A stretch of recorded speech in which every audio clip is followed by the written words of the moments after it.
नमस्कार प्यारे साथियों, मैं डीवीडी सर आप सभी लोगों का मैथ की दुनिया 01 में एक बार फिर से वेलकम करता हूं। आशा करता हूं सभी लोग साथी मस्त होंगे, जबरदस्त होंगे और जिंदाबाद होंगे। साथ ही साथ अपनी पढ़ाई भी अच्छे से कर रहे होंगे। तो मेरे छोटे भाई जो कक्षा 10 में पढ़ रहे हैं उनके लिए मैं ये वीडियो बनाता हूं, क्योंकि उनको 2026 में पेपर देना है, जिसकी वजह से हम लोग जितना हो सके उनके लिए उतना मेहनत करते हैं। ठीक है ना। तो हम लोगों ने कक्षा 10 के गणित के 2 चैप्टर, जिसका नाम था एक वास्तविक संख्या, चैप्टर नंबर 1 था ये, और एक था आपका बहुपद, चैप्टर नंबर 2 था ये दोनों कंप्लीट कर चुके हैं। आप लोग जाकर के मेरे प्लेलिस्ट में दोनों चैप्टर को बढ़िया से देख सकते हैं और अपना सुझाव हमें दे सकते हैं। ठीक है ना मेरे भाई। तो आज के इस वीडियो में हम लोग शुरुआत करने वाले हैं कक्षा 10 के चैप्टर नंबर 3 गणित सब्जेक्ट का। और चैप्टर नंबर 3 है, थोड़ा सा यहां पर लाइटिंग की प्रॉब्लम है, लेकिन ये 3 लिखा हुआ है। चैप्टर नंबर 3 का नाम क्या है मेरे भाई कि दो चर वाले, यहां पर 2 लिखा होगा, थोड़ा सा लाइटिंग की प्रॉब्लम में कहा ना कि 2 चर वाले रैखिक समीकरण युग्म, ये चैप्टर का नाम है। इसको इंग्लिश में मैंने लिखा यहां पर क्या कि pair of a linear equation in 2 variable. और ये पूरा का पूरा आपका मेरे भाई पूरा फुल एनसीईआरटी सिलेबस के अकॉर्डिंग हम लोग पढ़ा रहे हैं। हाँ, 2026 में आपका कुछ पोर्शन काट दिए गए हैं सिलेबस के आधार पे। तो भाई मैंने कहा था शुरू में ही कि जो कटा है वो भी पढ़ेंगे हम लोग, और जो नहीं कटा है वो भी हम लोग पढ़ेंगे। तो आपको हम लोग जो है जितना हो सके उतना अधिक से अधिक क्वेश्चन की प्रैक्टिस भी करवा देंगे, और जो पुरानी किताबें थी उसी के बेस पर हम आप लोगों को कक्षा 10 की पूरी गणित पढ़ाने वाले हैं। ठीक है ना। तो सभी लोग जो है एकदम बढ़िया से तैयार रहिएगा पढ़ने के लिए, ताकि जो है समझने में और पढ़ने में और सवाल को लगाने में किसी प्रकार की कोई दिक्कत आपको ना हो। ठीक है मेरे भाई। मैं एक बात और मैं आपसे कहना चाहता हूं कि मैं थोड़ा सा दिन में वीडियो नहीं बना पाता, क्योंकि मैं जहां पर इसमें बना रहा हूं वीडियो, ये मेरे घर में बना रहा हूं अपने, और घर में परिवार रहता है, इस वजह से शोर और बहुत ज्यादा होता है। तो वीडियो बना पाना थोड़ा सा मेरे लिए मुश्किल है। इसलिए मैं ज्यादा तक प्रयास करता हूं कि रात में वीडियो बना सकूं। और रात में भी जो फिलहाल मैं वीडियो बना रहा हूं, इसमें गर्मी काफी है, लाइट तो है मेरे ख्याल से, लेकिन पंखे वगैरह सब बंद कर दिए हैं, क्योंकि साउंड प्रोसेसिंग होने लगता है, साउंड अलग अलग से आने लगती है, मेरी आवाज आपको शायद सुनाई ना दे पाए। इस वजह से मैं सब कुछ बंद करके आपको पढ़ाता हूं, ताकि आप लोगों की पढ़ाई अच्छे से हो सके। ठीक मेरे भाई, कोई बात नहीं, उतना तो हम लोग कर सकते हैं, क्योंकि आप लोगों के थोड़ा सा कोऑपरेट करना हमारे लिए बहुत बड़ी बात नहीं है। हम लोग जितना हो सके उतना आप लोगों के लिए कोऑपरेट करने वाले हैं।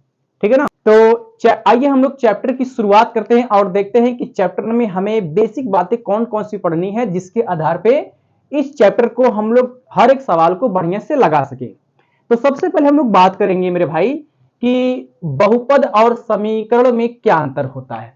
बहुपद आप लोग मैंने पिछले चैप्टर में पढ़ाया था कि बहुपद होता क्या है, और समीकरण का नाम जो है आप लोग क्लास 9 से सुनते आ रहे हैं। फिर भी हम लोग थोड़ा सा एक बार समझ लेते हैं कि बहुपद और समीकरण में क्या अंतर होता है। एक चीज समझिए ध्यान से जरा, कि जैसे मान लीजिए मैं यहां पर कोई व्यंजक लिखता हूं। मैंने कहा कि आपके पास हो जाएगा x का स्क्वायर प्लस 2x, और फिर प्लस में मैंने 1 लिखा, ये मेरे पास है। दूसरा मैंने लिखा यहां पर क्या कि x का स्क्वायर प्लस 2x और प्लस 1 लिखा, दोनों चीज मैंने सेम लिख दिया है। अब देखिए ध्यान से कि ये और ये दोनों चीजें सेम है, लेकिन अगर मैं इसमें बराबर लगा देता हूं, बराबर के बाद कुछ भी लगा दूं, बराबर के बाद 2 आ सकता है, 5 आ सकता है, 0 भी आ सकता है, लेकिन बराबर का चिन्ह है।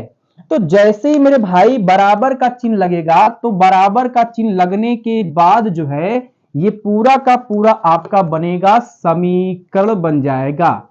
ठीक ना। बराबर का चिन्ह जैसे लगेगा तुरंत क्या बनेगा, आपका समीकरण बन जाएगा।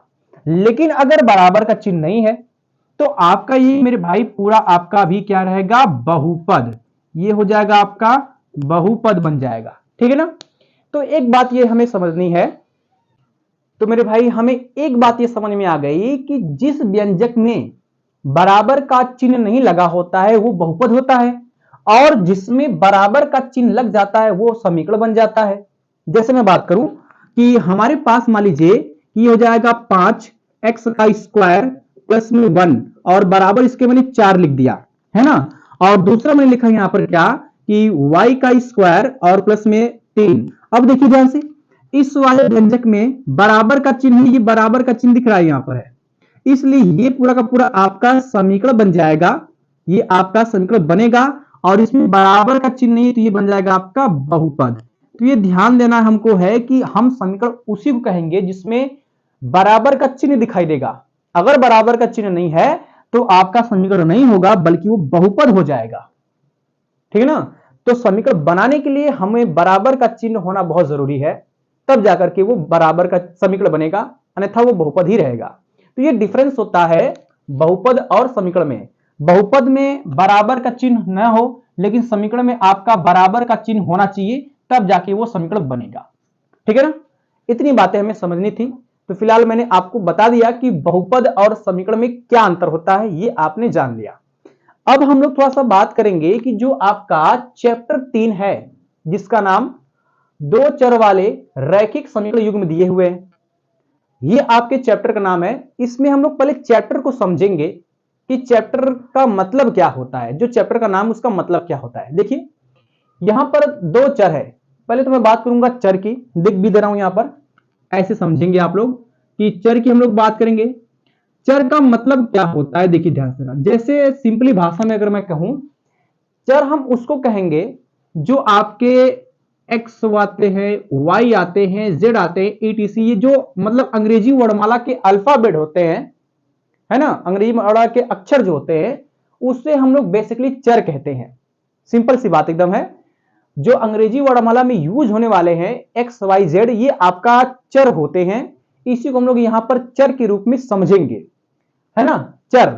तो यहां पर देखिए ध्यान से, जैसे मैंने कहा कि एक्स है, यहां भी एक्स है, ये दो, ये सब आपके चर है। यहां वाई है, ये भी चर है। तो चर का मतलब हमने ये ध्यान देना है कि जो एक्स वाई जेड बनते हैं अंग्रेजी वर्णमाला के अल्फाबेट, वही बेसिकली आपके चर कहलाते हैं। और उसके बाद लिखा यहां पर है रैखिक, है ना। तो रैखिक ध्यान दीजिएगा कि जो रैखिक शब्द है यहां पर मेरे भाई, तो हमें रैखिक का मतलब ये होता है कि जिसमें चर की जो घात होगी, चर की घात वो एक होनी चाहिए। रैखिक का मतलब ये होता है कि रैखिक से हमें बस इतना ध्यान देना है कि उस चर की जो घात होगी वो एक हो, तब बनेगा आपका क्या, रैखिक। और समीकरण का मतलब जानते ही है कि समीकरण जिसमें बराबर का चिन्ह लगा हो। लिख भी दे रहा हूं यहां पर कि समीकरण हम उसे बोलेंगे जिसमें बराबर का चिन्ह लगा हो मेरे भाई, बराबर का चिन्ह लगा हो, है ना। उसके बाद लिखा है युग्म। तो युग्म का मतलब होता है जोड़ा। युग्म का मतलब होता है जोड़ा, या दो लोग इसमें शामिल हो तो उसे हम लोग बोलेंगे क्या, युग्म। ये कहने का मतलब है। अब आपके पास जो चैप्टर है उसके आधार पर हम लोग समझते हैं। कह रहा है कि दो चर, मतलब जिसमें दो चर हो। अगर मैं पहला चर x कहता हूं, दूसरा चर आपका y होगा। दो चर वाले रैखिक, रैखिक का मतलब जिसकी घात एक हो। समीकरण, समीकरण जिसमें बराबर का चिन्ह हो।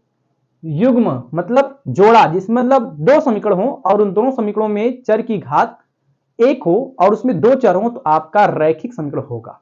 जैसे मैं कहूं एग्जाम्पल के रूप में कि आपके पास मैंने कहा कि 2x प्लस 5y बराबर में आपका 8 है। देखो जरा ध्यान से, ये जो आप देख रहे हैं कि इसमें दो चर हैं, एक आपका भाई x है और एक आपका y है, और x और y की घात एक है, तो इसे हम लोग रैखिक कहेंगे। और इसमें बराबर का चिन्ह लगा है तो ये आपका समीकरण बनेगा। एक और लिखूंगा तो ध्यान दीजिएगा, मैंने कहा कि 5x, ये सॉरी मैं इसको ब्लैक कलर से लिख दे रहा हूं, 5x माइनस में 3y बराबर मैंने कह दिया कि आपका 3 है। इसमें भी देख रहे हैं कि दो चर है, एक x है एक y है ना, दो चर है। तो ये दो समीकरण अगर एक साथ लिखे जाते हैं जिसमें दो चर एक जैसा हो और उनकी घात एक हो, तो इस पूरे चीज को हम लोग बोलेंगे क्या, कि दो चर वाले रैखिक, जिसकी घात एक उसे नहीं बोलते, दो चर वाले रैखिक समीकरण युग्म। युग्म का मतलब जोड़ा जिसमें दो समीकरण दिए हो। तो इस तरह से आपके इस चैप्टर में कुछ समीकरण दिए रहेंगे, दो करके पेयर में रहेंगे, जोड़े में रहेंगे, ठीक ना। उन समीकरणों को हमें हल करना रहेगा, ठीक है ना। फिलहाल मैं अभी आप लोगों को कुछ एग्जाम्पल के माध्यम से समझा सकता हूं कि कौन कौन सा आपका रैखिक समीकरण है और कितने चरों में है, ठीक ना। तो उसको समझाने के लिए मैं थोड़ा सा इसको मिटा रहा हूं ताकि आपको समझ में आ जाए कि हम रैखिक समीकरण की पहचान किसकी कैसे करेंगे, ठीक है ना। मैं इसको मिटाता हूं, थोड़ा देखिए जरा ध्यान से। तो प्यारे भाइयों, अभी हमने जो है बहुपद और समीकरण में अंतर देखा कि बहुपद और समीकरण में क्या अंतर होता है, और थोड़ा सा हमने चैप्टर के बारे में समझने का प्रयास किया कि चर का मतलब हम क्या समझेंगे, रैखिक का मतलब क्या समझेंगे, बहु और समीकरण का मतलब क्या समझेंगे, और उसके साथ ही साथ युग्म अगर है तो उसका मतलब क्या समझेंगे। ये सब बेसिक बातें हमने जाना। हमारे पास मैंने यहाँ पर जो है एक हेडिंग लिखा हूं, रैखिक समीकरण। रैखिक समीकरण को इंग्लिश में कहते हैं लीनियर इक्वेशन, है ना। और अभी मैंने बताया था थोड़ी देर पहले कि रैखिक का मतलब जिसमें चर की घात एक हो, और समीकरण का मतलब जिसमें बराबर का चिन्ह लगा हो, तब वो बनेगा आपका रैखिक समीकरण। तो परिभाषा इसकी क्या होगी कि ऐसा समीकरण जिसमें चर की घात एक हो, जिसमें चर की घात एक, बेटा ये ध्यान रखना है आपको, जिसमें चर की घात एक हो, एक, उसे रैखिक समीकरण कहते हैं। ठीक है। जैसे मैं एग्जांपल की बात करूं तो एग्जांपल में आप लिख सकते हैं क्या, एग्जांपल में कि मैंने कहा कि आपके पास x प्लस में 2y बराबर में आपका 5 लिखा जाए। देखिए समझिए, यहां पर देख रहे हैं कि दो चर हैं, एक x है और एक y है, और इन दोनों चरों की घात एक एक है। तो भैया ये रैखिक हो गया, बराबर है, इसका मतलब समीकरण बन जाएगा। तो ये पूरी तरह से आपका रैखिक समीकरण है। ये पूरी तरह से क्या है, आपका रैखिक समीकरण है। ये ध्यान देंगे जरा, ये आपका रैखिक समीकरण है, ध्यान देंगे इसी को, ठीक ना। तो इस तरह से हमें रैखिक समीकरण की पहचान करनी है। अब मैंने यहां पर कुछ एग्जाम्पल भी और लिखे हुए हैं। ये समीकरण है आपके, इनमें से कौन समीकरण रैखिक होंगे, कौन इसमें कितने चर होंगे, और उसकी घात क्या होगी, ये हमें पता करना है। जैसे मैं बात देखो इधर, इसमें मैंने ये लिखा है पहला वाला क्या, कि समीकरण आपका दिया है एक्स प्लस 2y बराबर 1। दो चर हैं और दोनों चर की घात 1 है, मतलब रैखिक है। तो यहां पे कहेंगे हाँ है, ये लिखेंगे यहां पर हाँ रैखिक समीकरण है। चर इसमें कितने हैं मेरे भाई, तो दो चर हैं, यहां पर 2 लिख दीजिएगा। घात दोनों कितनी है, तो घात आपकी देख रहे हैं 1 है, ये पता करना है। दूसरा देखो लिखा हूं एक्स स्क्वायर प्लस 5x बराबर 0। एक्स की स्क्वायर है, और जब एक्स स्क्वायर है तो घात 2 होगी इसकी, जब घात 2 होगी तो रैखिक नहीं होगा। तो यहां पर लिखिएगा कि दूसरा अंक हमारा रैखिक नहीं है। इसमें कितने चर हैं, तो भैया दोनों एक एक्स है ना, तो इसमें आपके एक चर होंगे लेकिन घात आपकी 2 हो जाएगी। उसके बाद अगर मैं तीसरे की बात करता हूं तो तीसरे में देख रहे हैं X square plus Y plus 2 बराबर 0 है। इसमें x भी है और y भी है, लेकिन घात आपकी 2 दिख रही है, तो ये भी आपका रैखिक नहीं होगा। इसमें कितने चर हैं, 2 चर हैं, घात कितनी इसकी है, 2 घात है, ऐसे पता कर सकते हैं। इसमें देख रहे हैं सबकी घात 2 है, तो रैखिक एकदम कंफर्म नहीं होगा। कितने चर हैं भाई, ये रैखिक नहीं है, रैखिक नहीं है। कितने चर हैं, x है, y है, z है, मतलब 3 चर हो जाएंगे, घात दोनों की 2 है, तो इसमें 2 घात हो जाएगी। पांचवें की बात करेंगे तो पांचवें में देखो जरा ध्यान से, 5x प्लस 3 बराबर 4 दिया है। अब देख रहे हैं यहां पर कि x जो दिया है इसकी घात 1 है, तो बेटा ये रैखिक होगा, मतलब हाँ लिखेंगे यहां पर कि हाँ है। लेकिन इसमें कितने चर हैं, केवल 1, यहां पर 1 आएगा और इसकी घात भी कितनी हो जाएगी, 1। ये हमें पता करना था। तो मोटे मोटा में आप ये पता कर सकते हैं कि रैखिक समीकरण किसे कहेंगे और कैसे पकड़ेंगे इसको। मैंने इसकी यहां पर परिभाषा भी लिख दी है और एग्जाम्पल के माध्यम समझा भी दिया है कि जिसमें 2 चर होंगे, चैप्टर हमें 2 चर वाले पढ़ने हैं, और रैखिक समीकरण होने चाहिए, साथ ही साथ युग्म, मतलब 2 चर वाले रैखिक समीकरण युग्म हमें पढ़ने हैं। अब हम लोग इसको मिटाने के बाद देखेंगे कि रैखिक समीकरणों को हल करने की क्या विधियां होती हैं, ठीक है ना। मैं इसको थोड़ा मिटा रहा हूं, ठीक मेरे भाई। तो मेरे भाई हमने रैखिक समीकरण देख लिया, उसकी परिभाषा आपने जान ली, कैसे पहचान करेंगे ये सब आपने देख लिया। अब हमारे पास एक हेडिंग आ गई है कि 2 चर वाले रैखिक समीकरणों को हल करने की विधियां, मतलब 2 चर वाले रैखिक समीकरणों को हल करने की क्या विधियां हैं, कौन कौन सी विधियां हमें क्लास 10th में पढ़नी है, उसको बारे में समझना है। तो आइए मैं आपको एक एक विधियों के बारे में बताता हूं। थोड़ा सा नए नाम रहेंगे, हो सकता है आपने पहली बार नाम सुना हो, लेकिन घबराने की कोई जरूरत नहीं रहेगी। अगर मैं आप लोगों को विधियों के बारे में बताते चलूंगा तो आप लोगों को 100% समझ में आएगा। बस आप लोगों को थोड़ा सा एकाग्रता और कंसंट्रेशन के साथ आपको पढ़ाई करनी रहेगी, ठीक ना। देखिए ध्यान से, देखो जो दो चर वाले रैखिक समीकरण को हल करने की जो विधियां हैं वो बेटा आपको यहां पर दो विधियां पढ़नी है, जरा गौर करेंगे। दो विधियां, पहली विधि जरा गौर करेंगे, दो विधियां हमें पढ़नी है जिसमें से पहली विधि, ठीक है ना, पहली विधि आपकी रहेगी ये। पहली वाली विधि का नाम होता है ग्राफी विधि। ये आपकी पहली विधि है ग्राफी विधि, ठीक ना। ये आपकी पहली विधि हो जाएगी ग्राफी विधि। और मेरे भाई इस ग्राफी विधि को हम इंग्लिश में बोलते हैं ग्राफिकल मेथड। इसको बोलते हैं ग्राफिकल मेथड कहते हैं। ये आपकी पहली विधि है। प्रश्नावली की शुरुआत हमें इसी विधि से करनी है, ग्राफिकल मेथड से करनी है। बताऊंगा मैं कि कैसे हम इस विधि के द्वारा दो चर वाले रैखिक समीकरण युग्मों को हल करेंगे, या रैखिक समीकरण को हल कैसे करेंगे। उसके बाद जो दूसरी विधि है, दूसरी विधि मेरे भाई गौर करेंगे जरा।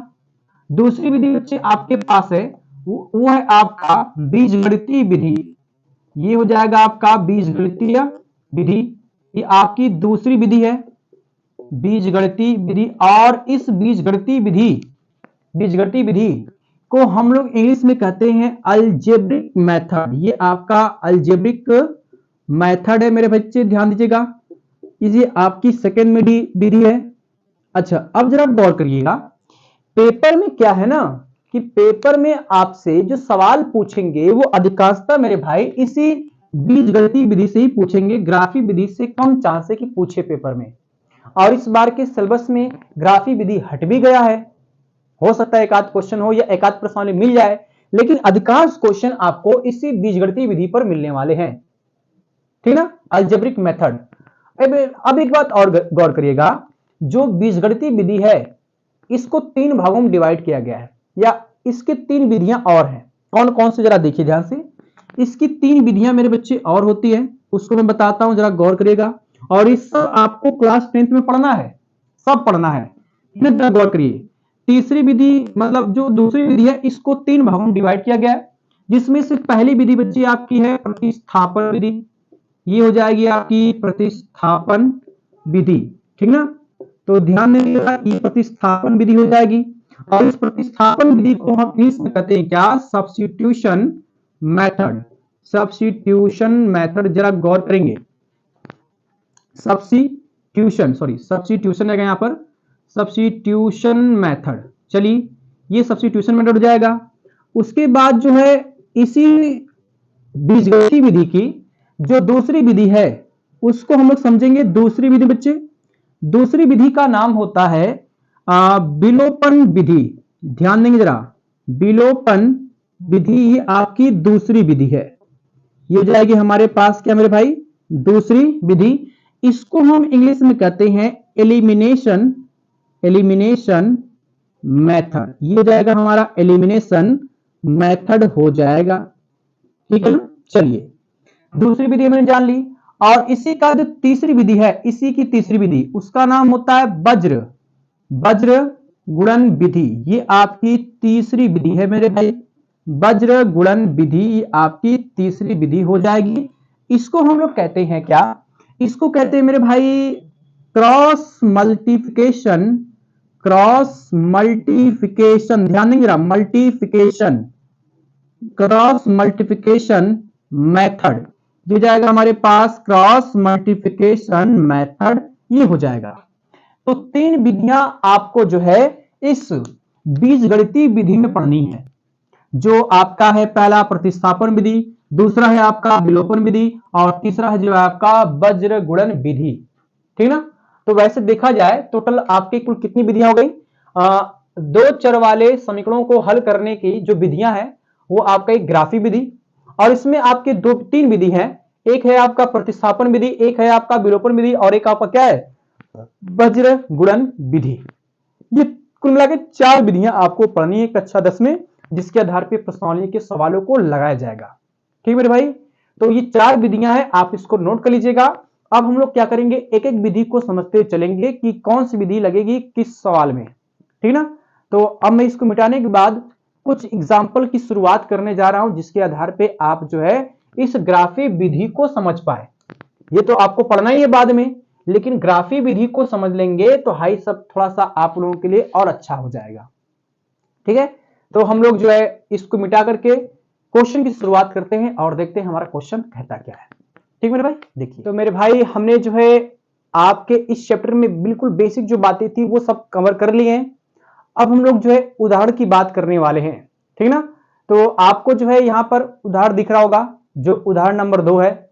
इस उदाहरण नंबर 2 को हम लोग पढ़ते हैं और पढ़ने के बाद देखते हैं कि इसको हम लोग कैसे हल करेंगे और प्रश्न कहता क्या है, हल करने का क्या तरीका हमारे पास रहेगा। ठीक ना, तो यहां पर आपके सामने क्वेश्चन ये लिखा हुआ है, आप जो है इसको देखिएगा। मैं बुक से पढ़ ले रहा हूं क्वेश्चन को कि बुक में क्वेश्चन हमारा लिखा क्या है। आप लोग यहां पर देख के समझ लीजिए क्वेश्चन हमारा क्या कहता है। ये कह रहा है क्या कि रोमिला एक स्टेशनरी की दुकान में गई और 9 रुपए में 2 पेंसिल तथा 3 रबड़ खरीदी। फिर कह रहा है कि उसकी सहेली सोनाली ने रोमिला के पास नई तरह की पेंसिल और रबड़ देखी और उसने भी 18 रुपए में उसी तरह की 4 पेंसिल और 6 रबड़ खरीदी। इस स्थिति को बीजगणितीय तथा ग्राफी ब्रैकेट में लिखा है ज्यामितीय रूपों में व्यक्त कीजिए। है ना, मतलब हमें इसको ग्राफी रूपों में और बीजगणितीय रूपों में व्यक्त करना है मेरे भाई।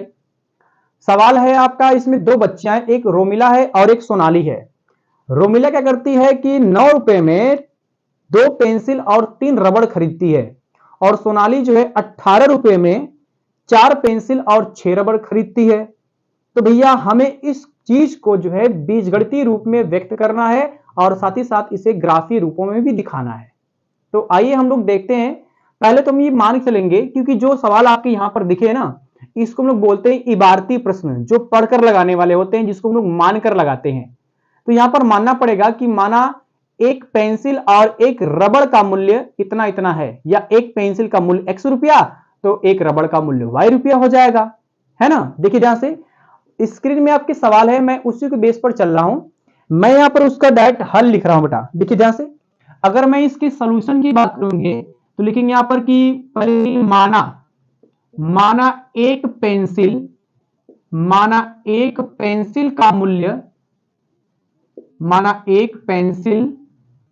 का मूल्य, x रुपया है। इसको मैंने मान लिया।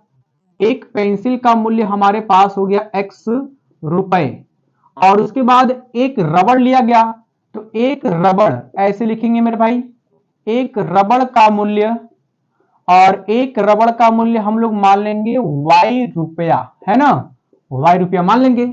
अब देखो जो रोमिला है ये 9 रुपए में 2 पेंसिल और 3 रबड़ खरीदती है। 9 रुपए में 2 पेंसिल और 3 रबड़ खरीदती है। तो अगर एक पेंसिल का मूल्य x रुपया है तो 2 पेंसिल का मूल्य 2x हो जाएगा, और एक रबड़ का मूल्य y रुपया है तो 3 रबड़ का मूल्य 3y हो जाएगा। उन दोनों मूल्यों को जोड़ने पर कुल मिला के 9 रुपया बनता है रोमिला का। तो मैं पहले लिख रहा हूं यहां पर क्या कि प्रश्नानुसार, जो प्रश्न कह रहा है यहां पर दिख भी रहा होगा आपको, लिख रहा हूं यहां पर क्या, प्रश्नानुसार अकॉर्डिंग टू द क्वेश्चन। ये आपका हो जाएगा प्रश्नानुसार। पहला आएगा हमारे पास क्या कि 2x प्लस हो जाएगा 3y, और इनको जोड़ने पर कुल रुपया लग रहा है 9 रुपया। ठीक है ना, उसके बाद सोनाली क्या करती है कि 3 पेंसिल खरीदती है और 6 रबड़ खरीदती है मेरे भाई। तो 3 पेंसिल और 6 रबड़ का मूल्य 18 रुपया हो जाता है सोनाली का। तो ये भी हमारे पास आएगा कितना, ये हो जाएगा 3x प्लस में 6y बराबर हो जाएगा 18। अब जो ये मैंने लिखा है ना, ये आपका समीकरणों के रूप में जो लिखा है, इसी को हम लोग बोलते हैं ये बीजगणितीय रूप है। इसी को हम लोग कहते हैं कि ये हमारा क्या है बेटा, ये हो जाएगा बीजगणितीय रूप। समीकरणों के रूप में लिख देना, बीजगणितीय रूप हो जाएगा ये हमारा, ये हो जाएगा बीजगणितीय रूप। मतलब अगर आप जो है समीकरणों के रूप में लिखते हैं या समीकरण आपका है तो वो कहलाता है हमारा क्या, बीजगणितीय रूप। सिंपल सी बात है, ये बीजगणितीय रूप आपका हो गया। अब इसको हम लोग ग्राफ में कैसे लिखेंगे या ग्राफ में कैसे दर्शाएंगे, तो इसके लिए मेरे भाई थोड़ा सा आपको जो है कंसंट्रेट होना पड़ेगा, सवालों को लगाने के लिए या ग्राफ में दर्शाने के लिए। देखिए ग्राफ में दर्शाने के लिए क्या करेंगे, लिखेंगे यहां पर कि जो आपके पास समीकरण बने हुए हैं, दो समीकरण हैं, इनको अलग अलग पहले लिखिए। जैसे मैं इसको लिख रहा हूं यहां पर, ये हो जाएगा 2x प्लस 3y बराबर हो जाएगा 9, ये मिला हमको। अब इस वाले समीकरण के लिए एक बड़ा सा बॉक्स बनाइए, बनाता भी हूं, देखिए जरा, एक मैंने बड़ा सा बॉक्स बनाया यहां पर, बड़ा सा ऐसे मैंने बॉक्स बनाया। अब इस बॉक्स में मेरे भाई जो है आपको 9 खाने बनाने हैं। जो मैंने बॉक्स यहां पर बनाया है इसमें टोटल आपको 9 खाने बनाने हैं। क्यों बनाया जा रहा है अभी सब समझ में आ जाएगा, पहले इत्मीनान से शांति से आप लोग देखिए कि हो क्या रहा है एक्चुअली में। उसके बाद जब हम एक आध दो क्वेश्चन की प्रैक्टिस कर लेंगे ना तो आपको ग्राफी विधि में लिखने का तरीका समझ में आ जाएगा। तो मैंने इस वाले समीकरण के लिए अलग किया और इसके लिए मैंने एक बॉक्स बनाया। इस बॉक्स में हम लोग 9 खाने बनाएंगे। देखिए कैसे बनाते हैं, पहले तो हम लोग एक लाइन ये खींचेंगे, फिर एक लाइन ये खींचेंगे और फिर एक लाइन ये खींचेंगे और एक लाइन ये खींचेंगे। देखिए टोटल 9 बॉक्स बने आपके, ये पहला, दूसरा, तीसरा, चौथा, पांचवा, छठवां, सातवां, आठवां, नौवां, ये टोटल 9 बॉक्स बने, है ना। अब इन बॉक्सों में भरना क्या है ये जरा गौर करिए। तो जो पहला वाला बॉक्स होता है इसमें आपको हर हाल में x ही भरना है, x भरेंगे, इसमें आप y भरेंगे और उसके बाद इसमें मेरे भाई x कामा y भरेंगे और कुछ भरने वाले नहीं है। जब भी ऐसा काम करेंगे आप लोग बॉक्स बनाएंगे, उस बॉक्स में जो 9 खाने आएंगे तो इसमें x, इसमें y, इसके बाद x कामा y, ये आप लोग काम करेंगे। उसके बाद जो है आपको, उसके बाद अपनी मर्जी से जो x के सामने बॉक्स है इसमें आप लोग भरेंगे अपनी मर्जी से 0 भरेंगे, 0। ध्यान रखिएगा क्योंकि हमें बिंदु ज्ञात करने हैं और बिंदु ज्ञात करने के लिए x और y के मान निकालने पड़ेंगे इस समीकरण को हल करके। तो मैंने अपनी मर्जी से इसमें 0 भरा, जैसे ही इसमें 0 भरेंगे तो ये पूरा हो जाएगा 0, आएगा 3y बराबर 0 और जब हल करेंगे तो y का मान निकल कर आएगा आपके पास 3, इसमें भर देंगे। मतलब जब x का मान 0 है तो y का मान 3 आएगा। ये थोड़ा कैलकुलेशन है, अगर थोड़ा सा दिक्कत होगी तो जरूर बताइएगा क्योंकि मैं यहाँ पर थोड़ा सा जल्दी कर रहा हूँ, शॉर्टकट कर रहा हूँ। किसी बच्चों को अगर गुणा भाग करने में दिक्कत होगी तो बताइएगा, बस थोड़ा सा मान रखने की दिक्कत होगी आपको कि मैंने इसमें x का मान 0 भरा, 0 जैसे भरा तो हल करने पर y का मान 3 आया, ये ध्यान देना है। उसके बाद अब अपनी मर्जी से एक बार हम लोग y का मान 0 भरेंगे इसमें, क्योंकि y के सामने है। जैसे इसमें भरेंगे ये हो जाएगा आपका y वाला हिस्सा 0, बचेगा 2x बराबर 9। इसको हल करने पर हमारे पास आएगा कितना, 4.5 आएगा, 4.5 आएगा। मतलब जब y का मान 0 है रहेगा तो x का मान 4.5 आएगा। इसको हम लोग बॉक्स में भरते हैं। पहले x वाला होता है तो x वाला दिया है 0, तो जाएगा हमारे पास 0,3 हो जाएगा। उसके बाद इसमें आ गया आपके पास 4.5, 0 हो जाएगा, बिंदु मिल गया हमको, है ना। उसी प्रकार समीकरण 2 के लिए भी हम लोग यही काम करेंगे, बॉक्स बनाएंगे। तो समीकरण 2 उतारता हूं यहां पर हूं, ये दूसरा दिया है हमारे पास कितना, 3x प्लस 6y बराबर हो जाएगा 18। इसके लिए एक बड़ा सा बॉक्स बनाते हैं, उस बॉक्स में 9 खाने मेरे भाई, 9 खाने ऐसे बनाएंगे। चलिए बनाते हैं, ये हो गया, फिर इसके बाद ये हो गया और साथ ही साथ हम लोग जो है एक ये खींच देंगे, ये वाला, और एक ये खींच दिया मैंने। इसमें तो आप लोग जानते हैं एक्स वाई, एक्स का वाई, तो इसमें हम लोग भर देंगे एक्स, इसमें भर देंगे वाई, इसमें भर देंगे एक्स कामा वाई। चलो भर दिया मैंने। जैसे इस वाले को सॉल्व बनाया गया है वैसे इसको भी बनाएंगे। तो x के सामने इसमें पहले हम लोग 0 भरेंगे, जैसे 0 भरेंगे हो जाएगा 0, आएगा 6y बराबर 18। तो हल करने पर y का मान आएगा 18, मतलब ये 3 आएगा। बहुत सिंपल है। और उसके बाद y में इसका मान हम भरेंगे 0 अपनी मर्जी से, तो जब ये 0 होगा तो इसको हल करने पर x का मान 6 आएगा, है ना। इसका मतलब इसमें पहले आएगा 0,3 और ये हो जाएगा हमारे पास 6,0। इतना मैंने ले लिया। टोटल 4 बिंदु मिले, एक ये, एक ये, एक ये, एक ये।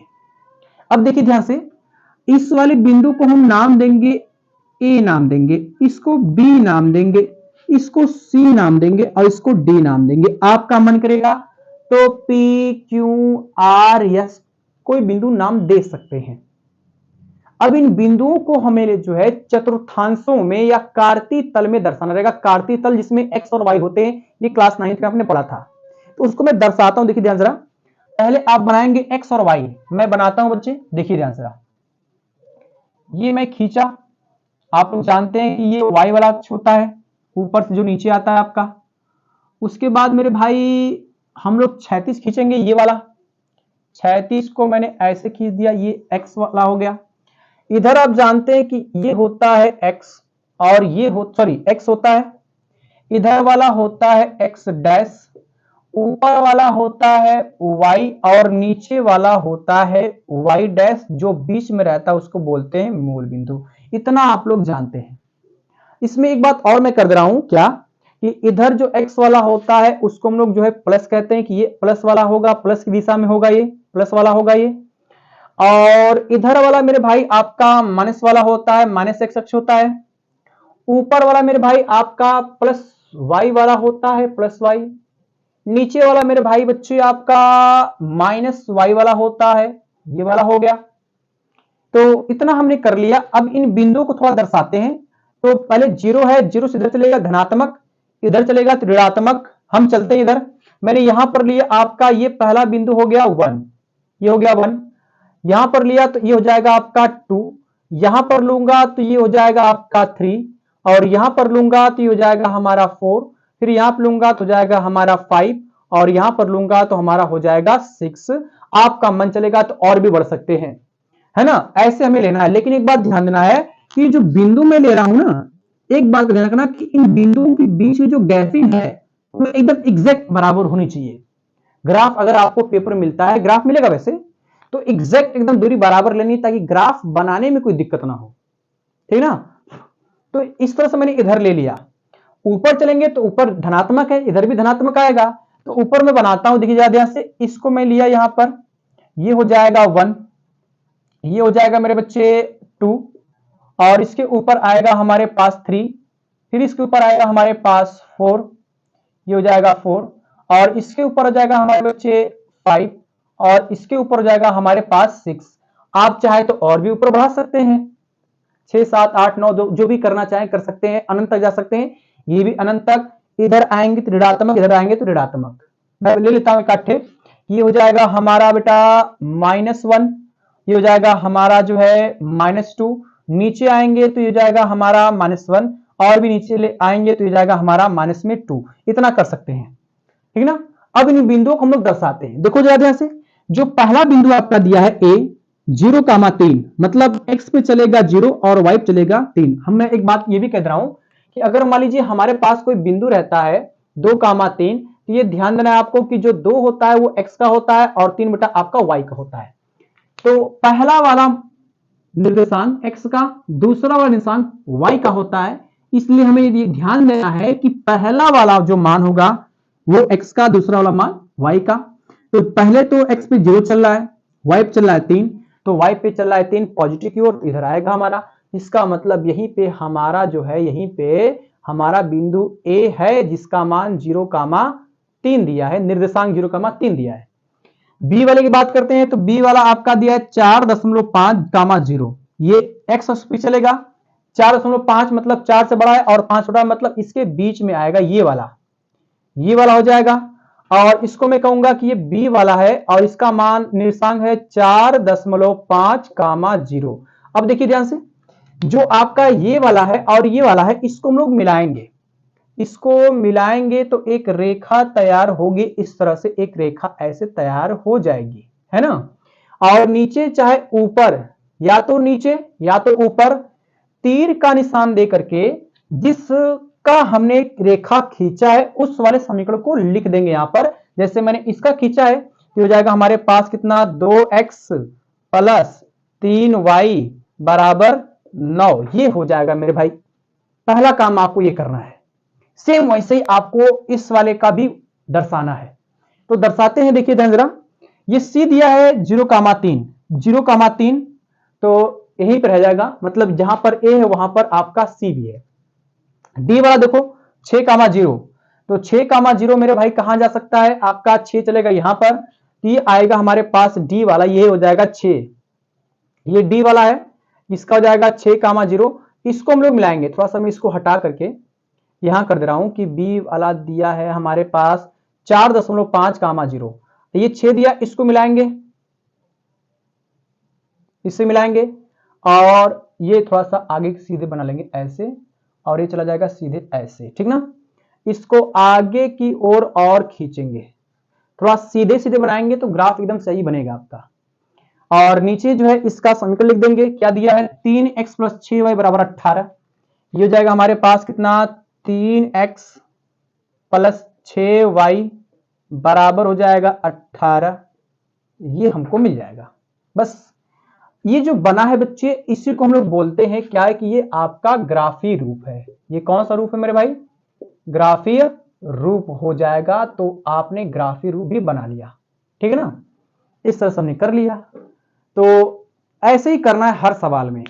मैं आपको ये नोट कर लीजिएगा, मैं मिटा करके एक सवाल और बताता हूं जिसके आधार पे जो है आप और अच्छे से समझ पाए चीजों को। तो इसको मिटाता हूं और इसके बाद जो अगला एग्जाम्पल है उसको हम लोग देखते हैं, ठीक है मेरे भाई, मिटाइए। तो प्यारे बच्चों, हमने जो है उदाहरण नंबर 2 कंप्लीट किया और उसको समझने का प्रयास किया। आपको जो है बड़े इत्मीनान से और धैर्यपूर्वक पढ़ाई करनी है, क्योंकि 10वीं बोर्ड का एग्जाम आपको देना है, और घबरा करके किसी भी चीज को सोचेंगे कि हमको हड़बड़ी में मिल जाए तो ये कदापि होने वाला नहीं, उसके लिए काफी मेहनत करनी पड़ती है ना। तो इसलिए जो है एकदम धैर्य बनाकर अपनी पढ़ाई करिएगा, किसी भी क्वेश्चन को कम से कम 3 बार जरूर दोहराइएगा, ताकि आपको जो है वो क्वेश्चन समझ में आए, और उसको जब दोबारा लगाएं तो आपको अच्छे से लगने समझ में आ जाए। हम लोग आते हैं उदाहरण नंबर 3 पे, और आप जो है देख रहे होंगे क्या कि उदाहरण नंबर 3 आपके स्क्रीन पर दिख रहा होगा, उदाहरण नंबर 3। और उदाहरण नंबर 3 को हम लोग एक बार पढ़ते हैं, देखते हैं कि उदाहरण नंबर 3 कहता क्या है और कैसे इसको हल करेंगे, ठीक मेरे भाई। तो घबराने की जरूरत नहीं, आप बस इत्मीनान से चीजों को समझने का प्रयास कीजिएगा। आपके सामने स्क्रीन पर है, मैं जो है पढ़ भी दे रहा हूं कि क्या लिखा है उदाहरण नंबर 3। देखिए ध्यान से, ये कह रहा है क्या कि दो रेल पटरियां हैं, रेल पटरियां समीकरणों x + 2y - 4 = 0 और 2x + 4y - 12 = 0, ये लिखा है, द्वारा निरूपित की गई हैं। ऐसा कुछ है हमारे पास। कह रहा इस स्थिति को ज्यामितीय रूप में व्यक्त कीजिए। ज्यामिति का मतलब वही होता है हमें ग्राफीय रूप में दिखाना केवल है, बीजगणितीय है आपका, ज्यामितीय रूप में दिखाना है। तो हम लोग क्या करेंगे कि पहले आप जो है इन समीकरणों को उतारेंगे। समीकरण आपके पास जो दिया उसको उतार लेते हैं। क्या दिया हमारे पास समीकरण, देखिए मैं लिख भी दे रहा हूं यहां पर, समीकरण आपके पास दिया है मेरे बच्चे, मैं यहीं पे इसका हल निकाल दे रहा हूं, इसका हल यहीं पे लिख रहा हूं, सॉल्यूशन इसका यहीं स्टार्ट कर रहा हूं। ये दिया हमारे पास कितना कि यक्स देखिए ध्यान से इधर, ये दिया है x + 2y - 4 बराबर में आपका 0 है। दूसरा हमारे पास दिया है 2x + 4y + 4y माइनस में आपका दिया है 12 बराबर में 0 दिया, ये दिया हमारे पास कुछ ऐसा कुछ दिया है, ठीक ना। अब उसके बाद देखिए ध्यान से, हम लोग इसको हल करेंगे, तो कैसे हल करेंगे मेरे भाई, है ना। मैंने कहा था कि ग्राफ में लगाने के लिए आप इन दोनों समीकरणों को अलग अलग करिए। पहले का बॉक्स बनाइए उसमें 9 खाने, दूसरे का बॉक्स बनाइए उसमें भी 9 खाने, तो बनाते हैं उसको। देखिए ध्यान जरा इधर, पहले का मैं जो है यहाँ पर पहले लिखता हूं, यहाँ पर पहला समीकरण दिया हमारे पास कितना, x + 2y - 4 = 0। इसका मैं बॉक्स यहां बनाता हूं, बॉक्स हमारे पास बन के तैयार हो गया। चलिए ये बॉक्स मैंने बना लिया, इसमें 9 खाने बनाने रहते हैं, ये मैंने बना इस तरह से खींचा, ये आपका 9 खाने तैयार है। सबको पता ही है अब कि इसमें हम लोग भरेंगे x, इसमें भरेंगे y, इसमें भरेंगे x, y भरेंगे। एक काम सब में करना है। अब अपनी मर्जी से x के सामने हम लोग भरेंगे क्या, 0, ठीक ना। तो जब 0 भरेंगे हो जाएगा 0, बचेगा 2y - 4 = 0, तो हल करने पर y का मान 2 आएगा। अब y का मान हम लोग भरेंगे 0 हो जाएगा ये पूरा, तो x का मान हल करके आएगा 4, इसका मतलब इसमें आएगा 0,2 और इसमें आएगा 4,0, ये मिल जाएगा। दूसरा समीकरण देखिए हमारे पास दिया है कितना, ये दिया है 2x प्लस में 4y माइनस 12 बराबर 0, ये हो जाएगा हमारे पास। अब मेरे भाई इसको हम लोग हल करते हैं, इसके लिए भी वही काम करेंगे, एक बॉक्स बनाते हैं। देखिए ध्यान से इधर एक बॉक्स बनाएंगे तो बॉक्स बन गया हमारा ये भी। चलिए ये मैंने बॉक्स बना लिया, इसमें 9 खाने, ये वाला और ये वाला, फिर ये मैंने खींच लिया और ये वाला खींच लिया, 9 खाने तैयार। इसमें भरेंगे x, इसमें भरेंगे y, इसमें भरेंगे x कामा y। चलिए x का मान इसमें भरेंगे 0, तो ये हो जाएगा 0, आएगा 4y माइनस 12 बराबर 0, तो y का मान आएगा 3, ये मिल गया। उसके बाद इसमें भरेंगे 0, तो हो जाएगा 0, x का मान आएगा 2 तिहाई 6 दूना के 12, तो ये हमें मिलेगा 0,3 और ये मिलेगा हमें 6,0। अब इसको हम लोग मान लेते हैं P, आपका मन करेगा इसको A मान लीजिएगा, इसको मैं मान लेता हूं Q, इसको मान लेता हूं मैं R, इसको मान लेता हूं S। चलिए बन गया। अब इसी को हम लोग जो है ग्राफ में दर्शाते हैं, तो ग्राफ में दर्शाने के लिए फिर से हमें x और y अक्ष बनाना पड़ेगा। बनाता हूं, चलिए देखिए ध्यान जरा, ये मेरे बच्चे हो जाएगा हमारा x अक्ष, ये बनेगा x अक्ष, सॉरी y अक्ष बनेगा, और ये वाला हो जाएगा हमारे पास x अक्ष, ये हो जाएगा x, इधर हो जाएगा x डैश, ऊपर आएगा y और नीचे हो जाएगा y डैश, बीच में होता है आपका मूल बिंदु। देखिए इसमें जितने भी बिंदु हैं कहीं भी इसमें ऋणात्मक नहीं आया है, तो हमें ऋणात्मक और ज्यादा चलने की आवश्यकता नहीं, केवल धनात्मक और ही चलिए। पहले हम लोग इसको लेते हैं या दर्शा लेते हैं यहाँ पर कि ये हो जाएगा हमारा 1, 0 के बाद 1 आता है, उसके बाद आएगा 2, फिर 3 हो जाएगा, फिर 4 हो जाएगा, उसके बाद यहाँ पर आएगा 5, फिर हो जाएगा 6, उसके बाद फिर आएगा 7 और यहाँ पर आएगा 8। ऊपर चलेंगे तो ऊपर भी आपका आएगा, पहले 1 ले लेंगे, 1, फिर आएगा हमारे पास 2, फिर आएगा हमारे पास 3, फिर आएगा 4, फिर आएगा 5 और ये वाला मैंने ले लिया 6, इतना ले लिया। दर्शाते हैं, पहले P के लेते हैं, P का निर्देशांक 0,2 दिया है, तो 0x पे y पे चलेगा 2, तो यही हो जाएगा हमारा P वाला। ये थोड़ा सा मैं इसको डार्क कर दे रहा हूं, ये P वाला है, P को मैं रेड कलर से दर्शाता हूं, P वाला। चलिए ये P वाला हो गया, P जिसका हो जाएगा 0,2, ये हो गया P वाला। Q वाला मेरे भाई दिया है 4,0, तो 4,0 यहां पर आएगा, ये वाला, ये हो जाएगा Q, इसको मैं कहता हूं Q वाला हो गया, और ये हो जाएगा इसका निर्देशांक 4,0। P और Q को मिलाएंगे इस तरह से एकदम अच्छे से, ये मिला दिया मैंने इस तरह से। चलिए ठीक है ना।